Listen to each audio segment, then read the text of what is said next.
അസ്സലാമു അലൈക്കും. എല്ലാവർക്കും സുഖമാണെന്ന് വിചാരിക്കുന്നു. ഞാൻ മറിയം ജുമാന. ഇൻഷാ അല്ലാഹ് ഫെബ്രുവരി 1 ഞാൻ ഉംറയ്ക്ക് പോവുകയാണ്. എല്ലാവരുടെ പ്രാർത്ഥന കൂടെ ഉണ്ടാവണം.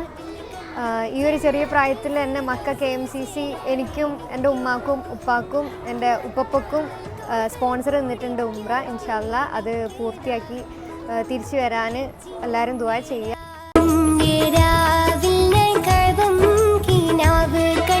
ഷജറത്ത്